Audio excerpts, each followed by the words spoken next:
Good morning, everybody. It's me, Mitch. Welcome to Morning Coffee with Mitch. Drink it if you got it. My name is Mitch. In case you don't know me, I'm a 77-year-old guy. Been dieting all my life. 2 years ago, I discovered the carnivore lifestyle. I didn't invent it, I discovered it. For the first 75 years of my life, I have made every mistake possible to make trying to lose weight and keep it off because I'm a flaming carb addict. Can I help you? I hope so. I think through my experience and what I've learned, I figured out how, after a lifetime, to make it work. This channel, and I think this needs to be said so there's no misunderstanding, this channel, while I keep telling you it's about me, and I talk a lot about myself, it's really about you. It's really about you. But I have to talk about me because that's the only way that I can convey the message that I want to convey. In talking about myself, my main goal is to give you something to relate to, because if you can't relate to me, my experiences mean nothing to you. And what I've learned may not apply to you. I've been on every diet known to man. Settled in on low carb back in the 1970s, early 70s, when Robert Atkins released his first book, The Atkins Diet Revolution. And I went on and I tried them all. I finally settled, when I got into my 70s, at the reality that the reason I had this lifelong problem was that I was a carb addict. A carb addict in a time where it's not even recognized as an addiction. Why would you assume or think you're a carb addict when society in general does not consider it a legitimate addiction? That's a big subject. I've talked a lot about it. I'm going to continue to talk about it. But it's my contention that the reason we have all failed, and since my audience is older, according to the demographics I get, you have only failed, like me, many times more, than the average younger American. We're just waking up now, and I'm starting to hear rumblings of it elsewhere, but I decided to make my channel all about carb addiction. And in retrospect, look back on how it has affected me and what it's done to me, and learn why. It wasn't until I came up with the techniques that I talk about that I was able to, I will say, put my carb addiction into remission. I don't know if you ever really cure carb addiction, because I'm like an alcoholic, afraid that one taste of that substance that I'm so addicted to will bring it all back. But you can put it into remission where it doesn't bother you, and it's very easy and not torturous. Not torturous to avoid these things because you just don't get the cravings. And when you don't get the cravings, you don't think about it. Think about all the things in this world, all the substances, foods, things that other people eat that you've never experienced. Other people may be addicted to these things, but you're not. You're not. If you've never tried cocaine, you can't be addicted to cocaine. Well, that's how it feels about sugar for me now. It's as if I had never tried it. I've put that beast in my head that craves sugar. I put it to sleep. It's forgotten. It's forgotten the high and the pleasure it got from eating sugar. I don't dare remind it. I don't dare remind it. The concept of reintroducing carbs back into my diet is something I don't know if I'll ever do, but I'll cross that bridge when I come to it. The reason I talk about me on this channel is twofold. Number one, I'm talking about my experiences, my research, and what I've figured out through this lifetime of dieting. Nobody is teaching what I've learned in any school or any university anywhere in the world towards a credentialed degree of any kind. When people say, "Why should I listen to you, Mitch? You never went to medical school," my answer is, the stuff that I have learned and the stuff that I'm talking about is foreign to medical school. Medical school funded by the drug companies, where they're still teaching these people a small amount of nutrition, and that includes healthy whole grains, Cheerios, orange juice, fruits, vegetables, and plenty of fiber. After they get through their few hours of nutrition training, they learn allopathic medicine. They learn what every drug on the planet does and how to prescribe it. They cure nothing anymore. They only treat. And that's the plan.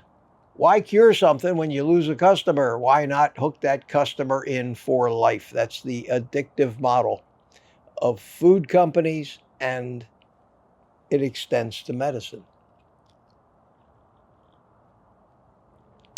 The reason I talk about me is I can't legally,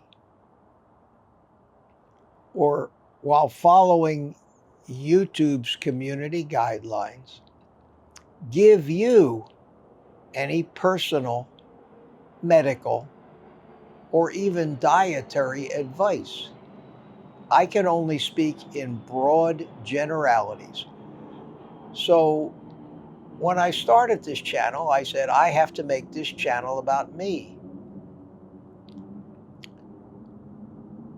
That's not what people come to YouTube looking for. They don't care about me. They care about themselves. You're not here because you care about me.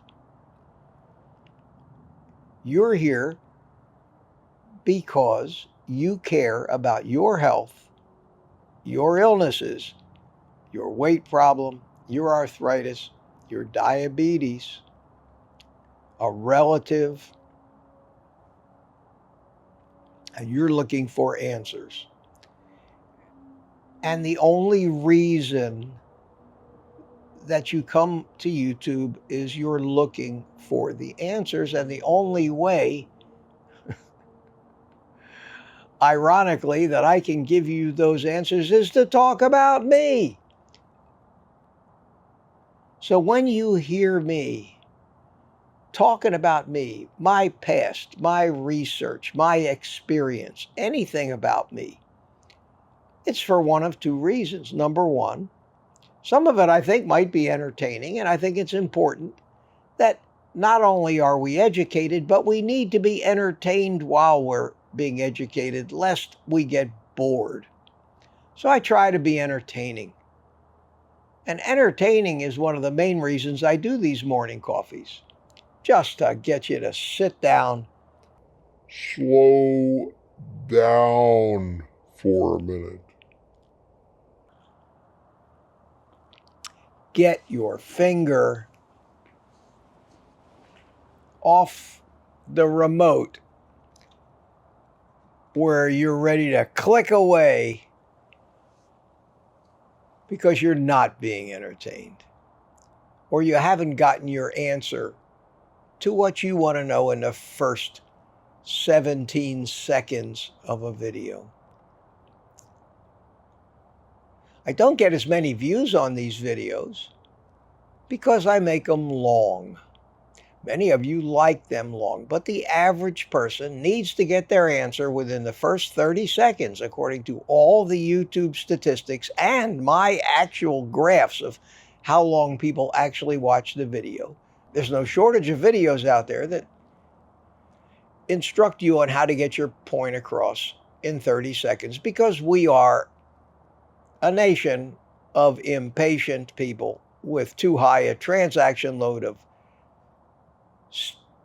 news and social media and everything coming at us at light speed. We can't live this way. My goal here is to make this about you. The subjects that I talk about every day come from your questions to me. This isn't about me past the point where I tell you what I've learned and how I've learned for credibility's sake. It's up to you to believe whether you think what I'm saying is real, and I can only offer myself up as a living experiment. Try to be honest with you and transparent about everything. I think in the past year I've proven I can do that. But it's about you. It's about you. It's also about slowing down a little bit. They say stop to smell the roses sometimes. Take your finger off of that button. Grab a cup of coffee. Visit with a friend for a while.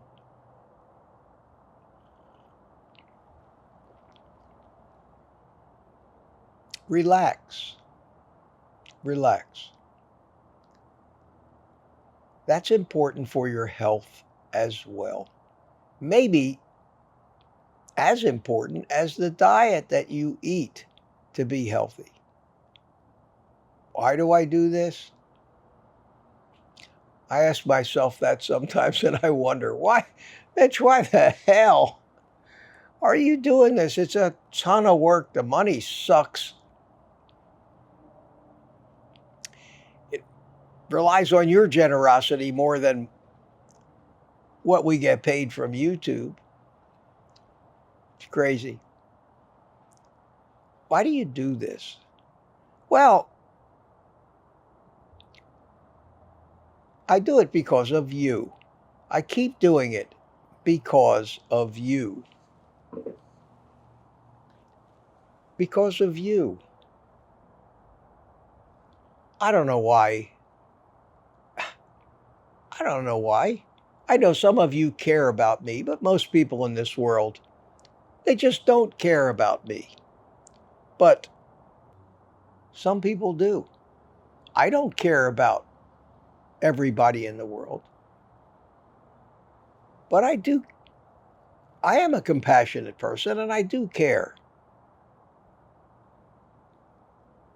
And I get these comments.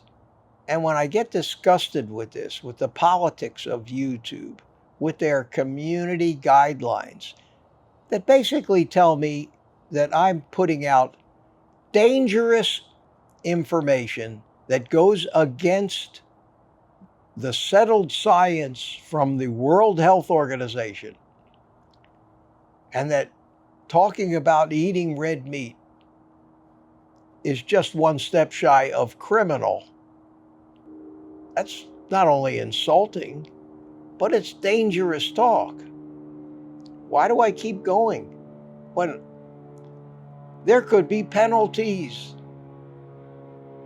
Criminal if they get their way, or just being booted off of YouTube for going against the community guidelines. And the community guidelines are private corporations' ways of making laws and enforcing the things that they want to enforce as opposed to what is really legislated.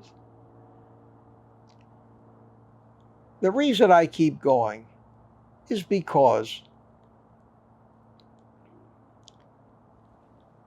I get comments like this.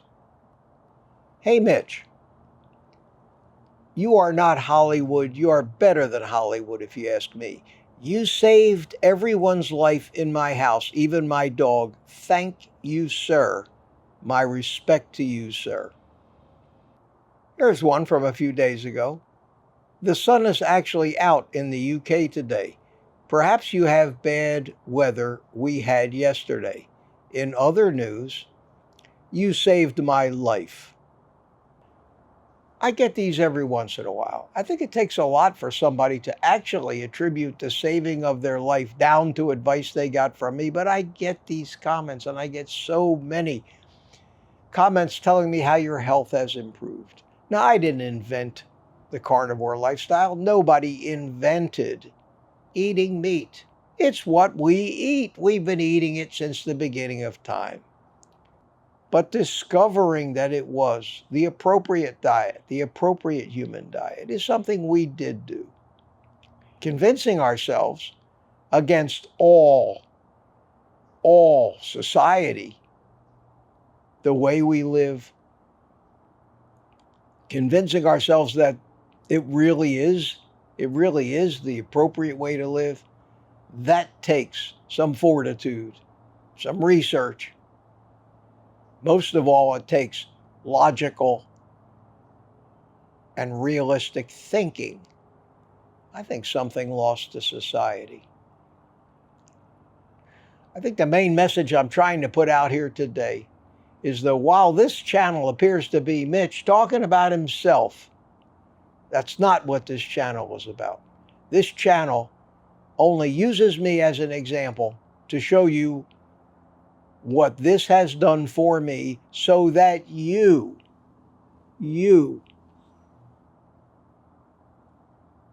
can take some of the things that I've done and give it a shot for yourself. This is about your health. This is about improving your life, getting rid of your pain, all the things we talk about. If not for you, why would I do this? I'm at a point right now where I think I've got it pretty well figured out. And if I get no more advice from anybody, learn nothing more, I think I'm pretty well set. I think that's a great place to be. And interestingly enough, the more I learn, the less I figure I have to actually do. Ironically, the less I have to interfere, the simpler it becomes. The less I have to consider, until it becomes, well, like I was just an animal with no conscious thought. Somehow I would do the right thing, eat the right stuff, sleep the right amount. And it isn't until we realize that that's who we are inside, that inside of us is that animal that lived for hundreds and hundreds of millions of years before we started developing consciousness 1 million or 2 years ago.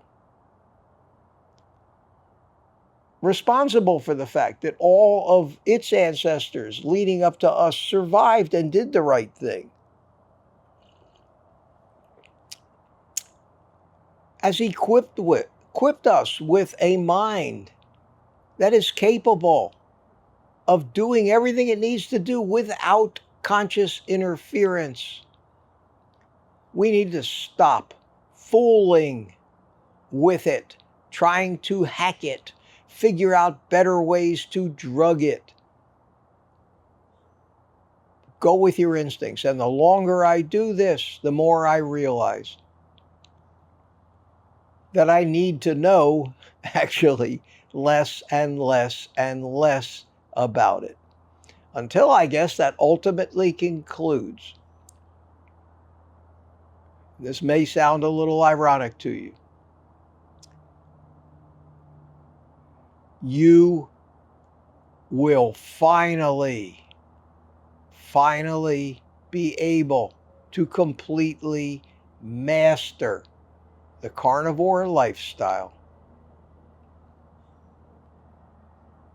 when you start living your life and its relationship with food as if you weren't even a conscious human being, but an animal getting all its cues from its instincts. The less you think about it, the better it will work. Don't overthink it. Don't overthink it. Enjoy it. Sit back. Relax. If you drink coffee, have a little coffee. If you drink water, have a little water. Whatever you do. Just don't eat plants. Don't eat plants. Don't eat lean meat. Eat fat meat. And leave the rest up to your, I call it an animal brain. Some people call it a reptile brain. In my book that I wrote 22 years ago called Taming the Beast Within, that's exactly what it was about. Acknowledging the fact that we have this animal in us that controls everything. We are animals after all. Maybe we don't want to believe it. Look around. We certainly know how to act like them at certain times. Enough rambling. I did want to make a correction on my correction video about our meetup in Tampa on the 24th.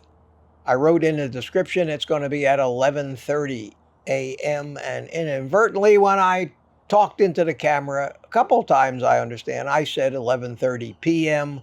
I'm hoping that most people will consider that a mistake, because who in the hell would want to have a meetup in the middle of the night? 11:30 a.m. the 24th at the Terra Gaucho Brazilian Steakhouse, Dale Mabry in Tampa. There'll be all kinds of notices, directions, and everything else. Make sure you RSVP via email at least a couple days in advance so we can tell the restaurant how many people to expect. With that, my friends, I did have one request. I had a request from Peter, Papa Carnivore, who said that he really loves exiting these morning talks on the happy music that I play when I light my cigar. Now, since I'm not smoking a cigar this morning, I do want to honor Peter's request. So I think from here on out, unless somebody tells me to stop, we are going to exit Morning Coffee with Mitch with this happy music provided by my lighter. So, with all that being said, come to my live stream tonight, 8 o'clock. Until tonight, take the rest of the day off. Eat meat.